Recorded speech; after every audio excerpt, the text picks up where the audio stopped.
There is a fifth dimension, beyond that which is known to man. It is a dimension as vast as space and as timeless as infinity. It is the middle ground between light and shadow, between science and superstition, and it lies between the pit of man's fears and the summit of his knowledge. This is the dimension of imagination. It is an area which we call the Twilight Zone.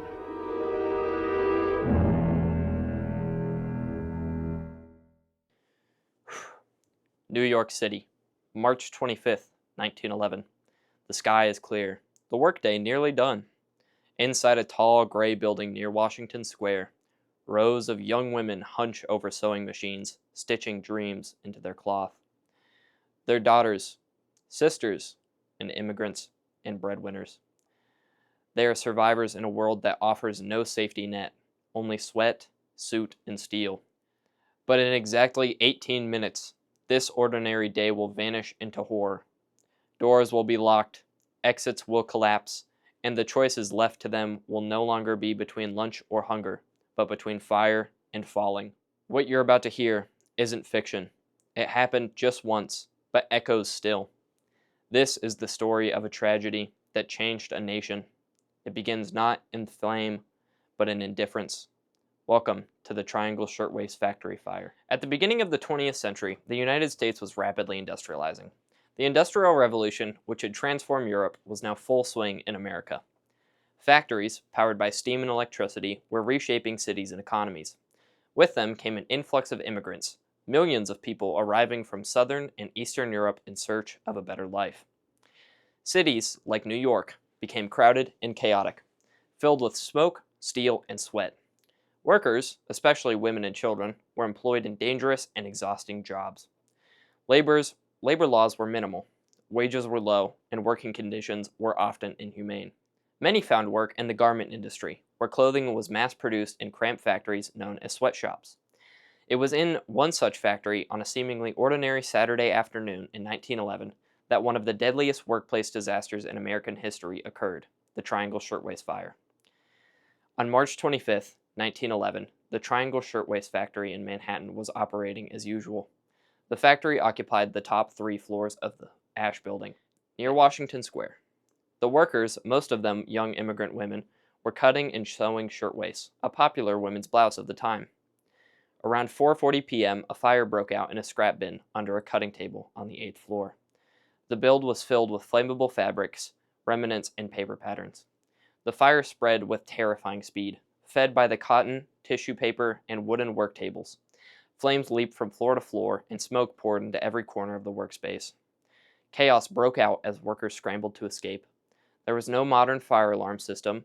Those on the 8th and 10th floors received some warning, but most of the workers on the 9th floor were unaware of the fire until it was too late. Many escape routes were blocked. One of the stairways was soon engulfed in flames. The other was locked, a common practice used to control employee movement and prevent theft. The fire escape collapsed under the weight of those trying to flee.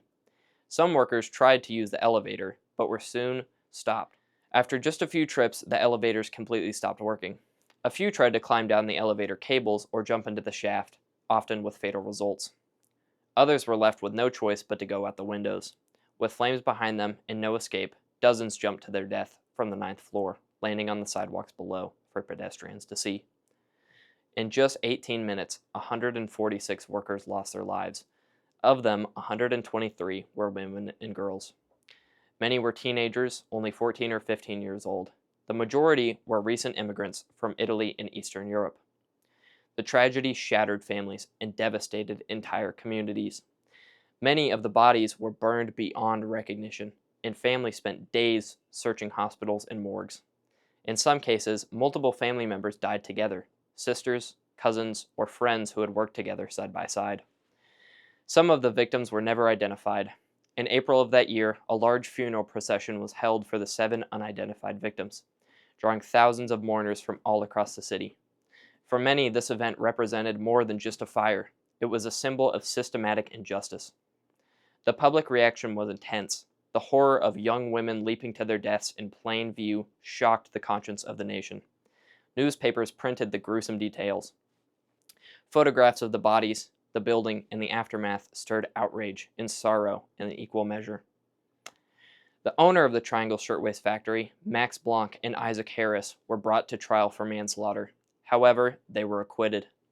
The defense argued that it could not be proven that the owners knew the doors were locked at the time of the fire. Owners avoided criminal punishment. They did face civil suits. In one case, they were ordered to pay minimal compensation to the victims' families, just $75 per life lost. This outcome infuriated the public, who saw it as yet another example of how the powerful and wealthy avoid responsibility, while the poor pay the price. Despite the lack of legal accountability, the fire marked a turning point in public opinion and the labor movement. In the wake of tragedy, labor unions, social reformers, and ordinary citizens demanded change. The International Ladies' Garment Workers Union gained strength, organizing strikes and pushing for better wages, shorter hours, and safer workplaces. Women's groups and community organizations also stepped up, joining the fight for reform. One of the most significant responses came from the state of New York, which created the Factory Investigating Commission.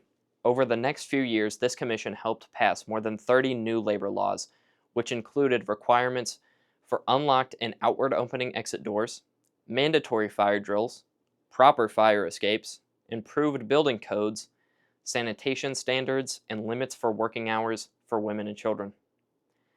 The Triangle Fire also helped launch the career of several future national leaders in the labor reform, who would later influence federal labor policy under the New Deal. Today, the building where the fire occurred still stands. It is now known as the Brown Building and is part of New York University. Outside, a plaque commemorates the workers who lost their lives. Every year, their names are written on the chalk and sidewalk, and bells rang in their honor. The Triangle Shirtwaist Fire was more than a tragedy. It was a catalyst. It changed laws and awakened a movement that reminded the nation that human life should never be sacrificed for profit or efficiency. The fire forced America to confront the realities of its industrial growth and to recognize the need for compassion, regulation, and justice in the workplace. And over a century later, the legacy of those 146 workers continue to shape the rights and protections many workers benefit from today. Nowadays, we have companies such as OSHA, which protect us. Hello, Mr. Nagy. I hope you enjoyed my presentation, and I hope you were paying attention, because there's a quiz. Question 1. What was the main reason so many workers were unable to escape the Triangle Shirtwaist Factory during the fire? A. The fire spread too slowly for anyone to notice. B. There were no windows in the factory. C. The exit doors were locked and fire escapes failed. Or D. The building was too far for the fire department to reach them in time. The correct answer was answer C. The exit doors were locked and fire escapes failed. Question 2.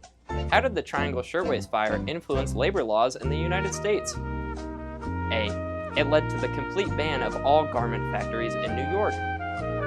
Response B. It sparked reforms that improved workplace safety and labor regulations. C. It resulted in no major change due to lack of public interest. Or D.